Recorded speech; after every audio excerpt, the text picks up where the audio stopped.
Salut à tous, c'est BD Faute, j'espère que cette nouvelle intro vous plaît et aujourd'hui je m'attaque au 43e tome de Léonard, Super Génie, paru en 2012. Scénario de Groot et le dessin de Turc. Cet album m'a beaucoup plu car il est truffé de clins d'œil en tout genre et a des BD très variés.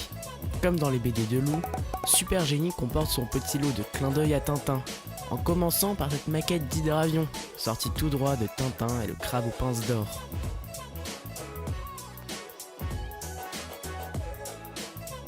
Et sur cette case, on retrouve un autre des véhicules emblématiques de Tintin, la célèbre fusée rouge et blanche de Objectif Lune, et on a marché sur la Lune.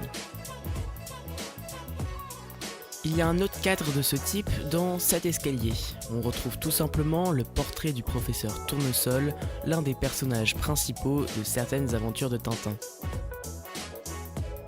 J'en ai fini avec les références à Tintin, mais des références, il y en a d'autres, croyez-moi. À commencer par le même escalier que tout à l'heure. Juste en dessous du portrait de Tournesol, il y a un autre portrait, celui de l'enchanteur Omnibus des BD Johan et Pierre-Louis.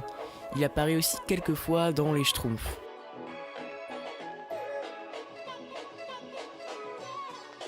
Un autre personnage des Schtroumpfs fait sa petite apparition dans ce Léonard, et pas n'importe lequel puisqu'il s'agit du grand méchant Gargamel. On ne voit pas directement son visage, mais on peut apercevoir ses vêtements, ses chaussures et son fagot de bois caractéristique.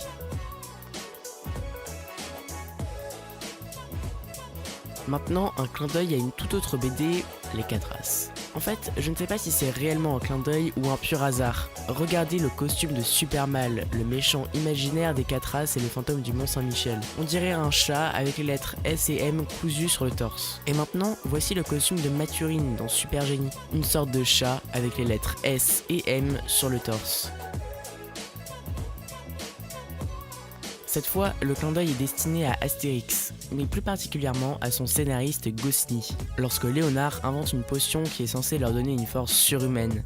Ça ne vous fait penser à rien ? Eh bien, le disciple semble avoir remarqué quelque chose car il dit à Léonard « La potion magique, c'est déjà inventée et déposée par Goscinix ». Goscinny a même été gauloisifié en Goscinix pour encore plus faire penser aux irréductibles gaulois Astérix, Obélix, Panoramix, Abracoursix et j'en passe. Pour finir avec les clins d'œil, je vous ai gardé le meilleur pour la fin. Cette case est une vraie réunion de famille. On y retrouve ici Tintin, juste à côté Spirou, derrière un Schtroumpf et pour finir Lucky Luke.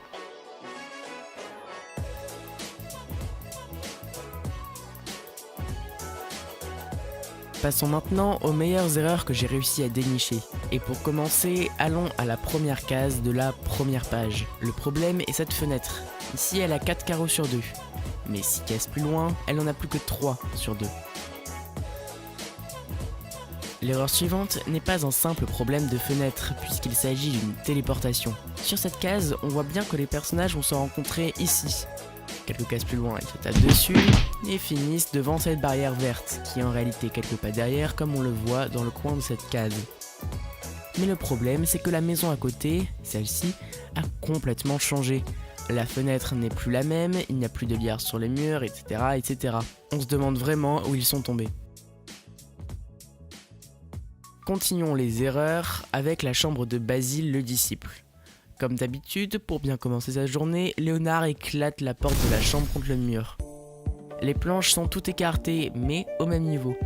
Celle-là part vers le bas et celle-ci vers le haut. Pourtant, page d'après, les planches sont toutes à des niveaux différents, et celle qui porte la poignée va vers l'intérieur au lieu d'être dans cette position. Position qui bougerait les planches qui étaient censées partir vers le haut et vers le bas. D'ailleurs, on voit que juste à droite de la porte se trouve un interrupteur.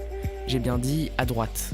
Mais 5 pages plus loin, lors d'une nouvelle destruction de porte, l'interrupteur est passé à gauche.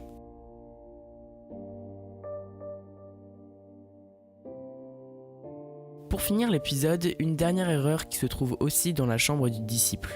Il y a ici, sur sa table de nuit, des pilules rouges qui vont se transformer en bleu une page après. Peut-être une petite référence à Matrix ? Choisis la pilule bleue et tout s'arrête. Après, tu pourras faire de beaux rêves et penser ce que tu veux. Choisis la pilule rouge, tu restes au pays des merveilles. Ou alors, ce qui est plus probable, une simple erreur de couleur.